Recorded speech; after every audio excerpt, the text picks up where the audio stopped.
मध्य प्रदेश के इंदौर में एक व्यापारी के खिलाफ पिछले दिनों पलासिया थाने में दुष्कर्म का मामला दर्ज कर व्यापारी को गिरफ्तार किया गया था। इसी बीच व्यापारी को हनी ट्रैप के मामले में उलझाने की बात सामने आई है।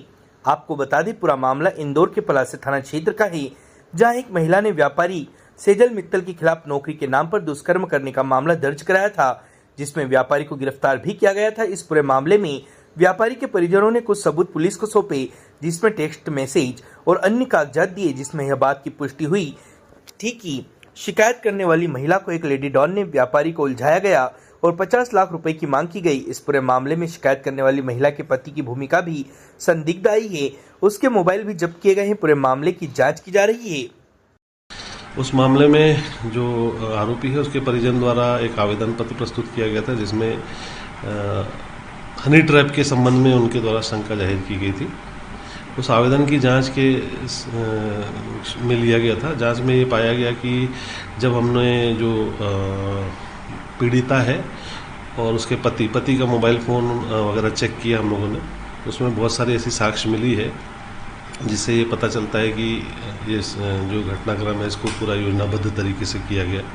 इसमें जो आरोपी है मित्तल, उसके आई कार्ड, उसका जो कार्ड होता है विजिटिंग कार्ड, वो एक अन्य आरोपी को भेजकर उसके संबंध में जानकारी निकाली गई घटना के पहले, और पूरा एक षड्यंत्र तैयार किया गया। ऐसे 7 लोगों को हमने आइडेंटिफाई किया है जिनके द्वारा ये पूरा घटनाक्रम घटित किया गया है, और उसमें जांच उपरांत आज प्रकरण पंजीबद्ध किया गया है। मध्य प्रदेश के मुख्यमंत्री डॉक्टर मोहन यादव ने कहा, इंदौर को एक बड़ी सौगात मिली है। उज्जैन, ज्योतिर्लिंग, महाकालेश्वर और ओंकारेश्वर को जोड़ने के लिए हेलीकॉप्टर सेवा प्रारंभ की गई है। आज प्रारंभ में 2 हेलीकॉप्टर आए हैं, जुलाई में 2 और आने वाले हैं। यह धार्मिक पर्यटन को बढ़ावा देने की बड़ी सौगात है। इस योजना के तहत धार्मिक पर्यटन को बढ़ावा मिलेगा।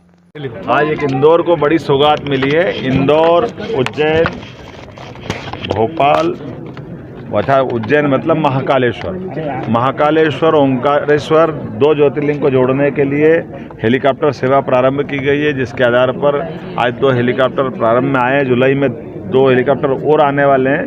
ये धार्मिक पर्यटन को बढ़ावा देने की बड़ी सौगात है। इसमें इंदौर को सौगात मिली है। इंदौर नगर निगम के धर्मदान के समापन कार्यक्रम में पहुंचे मुख्यमंत्री डॉक्टर मोहन यादव मीडिया से बात करते हुए कहा, मध्य प्रदेश सरकार द्वारा 5 जून से 16 जून तक जल गंगा संरक्षण अभियान कार्यक्रम चलाया गया था। इस अभियान के तहत इंदौर नगर निगम ने 115 कुएं, 3 तालाब और 15 से ज्यादा बावड़ियों पर काम किया और यह आगे भी जारी रहेगा। इसके साथ ही मुख्यमंत्री ने कहा, हम पूरे प्रदेश में 5 करोड़ 5 लाख पेड़ लगाएंगे। इसमें से 51 लाख पेड़ अकेले इंदौर में लगाए जाने हैं। इसके साथ ही यहाँ एक हेल्थ चेकअप का अभियान चलाया गया, जिससे प्रेरणा लेकर कई और जगह भी प्रारंभ करेंगे।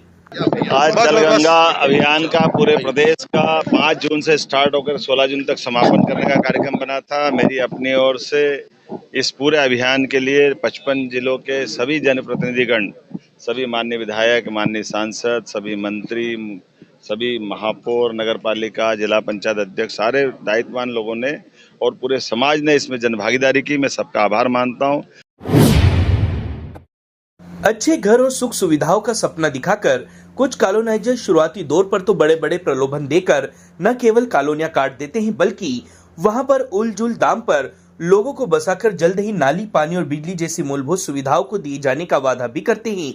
लेकिन जब एक बार लोगों की बसाहट पूरी हो जाती है और सारे प्लाट बिक चुके होते हैं, तब कहीं जाकर कॉलोनाइजर का असली चेहरा जनता के सामने आता है।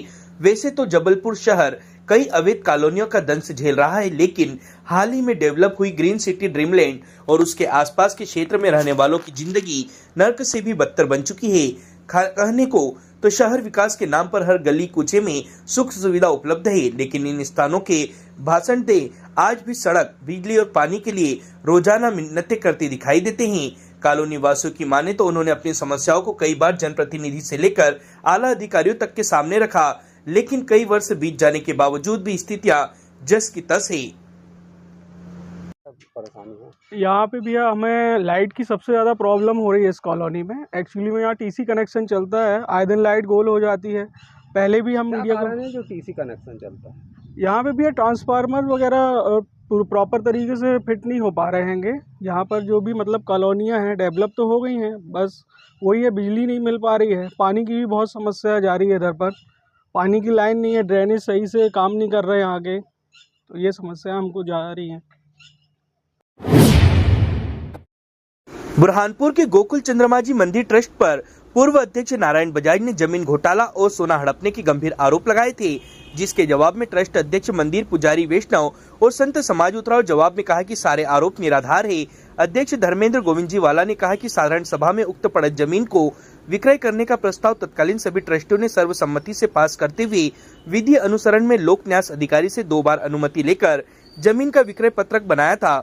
मूल्य पर जमीन की रजिस्ट्री का रुपया अगले ही दिन देना बैंक में जमा करवाया गया। सोने चांदी के आभूषणों पर लगाए गए आरोपों पर कलेक्टर ने ट्रेजरी ऑफिसर से पूर्ण जांच कराई है, जिनके प्रतिवेदन के अनुसार सोना और चांदी ऑडिट रिपोर्ट के अनुसार सही पाया गया। ट्रस्ट के चुनाव ट्रस्ट एक्ट के प्रावधानों के अनुसरण में रजिस्ट्रार ऑफ ट्रस्ट के आदेश से ही संपन्न हुए हैं। 5 लाख रुपए में बेच दी गई है, जबकि ये जमीन की कीमत 28 लाख है। मैं आपको भी जानकारी होगी, थोड़ी सी जानकारी देना चाहूंगा कि शहर से लगेगी अगर कोई जमीन है तो उसका 5000 स्क्वायर मीटर एरिया वो स्क्वायर फीट में काउंट होता है, और उसके बाद में जमीन जो बचती है वो 1 एकड़ में काउंट होती है। अब 1 एकड़ जमीन थी, उसका 5000 स्क्वायर मीटर एरिया काउंट होता है तो उसकी कीमत जो है काफी आती है। लेकिन आप लोगों ने भी देखा है कि जमीन की उपयोगिता क्षेत्र कहाँ पर स्थित है, उसके आधार पर कई बार ये होता है कि जमीन ज्यादा भाव की होती है लेकिन कम भाव में बिकती है।